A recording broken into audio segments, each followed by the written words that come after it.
Les rails à voie étroite qui sillonnent les gorges de Selja. Les rails qui existent déjà depuis 1920 à peu près n'ont pas été conçus spécialement pour le lézard rouge, mais plutôt pour le phosphate, des gisements immenses de phosphate. D'ailleurs, on est classé parmi les premiers pays à exporter les dérivés de phosphate. Autour de Metlaoui se dressent des terrils, masses fantomatiques témoins d'une ancienne tradition minière. C'est en 1886 que le médecin militaire français Philippe Thomas découvre des phosphates dans les contreforts de l'Atlas tellien.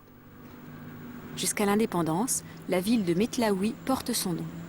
Aujourd'hui encore, les environs de Metlaoui, Redeyef, Moulares et Gafsa assurent 90% de la production tunisienne.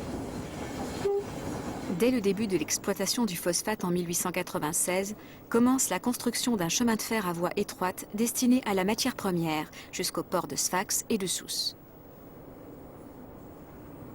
Depuis 1920, Metlaoui est rattaché au réseau ferroviaire. Les agents de sécurité, comme on les appelle ici, veillent sur 28 trains de marchandises, un train de voyageurs et bien sûr le lézard rouge. Dans la grande tradition de l'hospitalité arabe.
À 10 km environ à l'ouest de Metlaoui, l'aventure commence.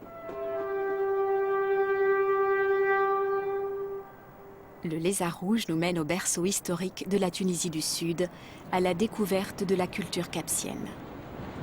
Le mot est dérivé de la ville antique de Capsa, l'actuelle Gafsa, à environ 150 km de là. Parmi les vestiges de la civilisation capsienne, des outils et des parois gravées datant de la fin de l'âge de pierre, vers 7000 avant notre ère. Ils ont été découverts à 200 mètres de profondeur, dans les gorges de Selja, difficilement accessibles à pied.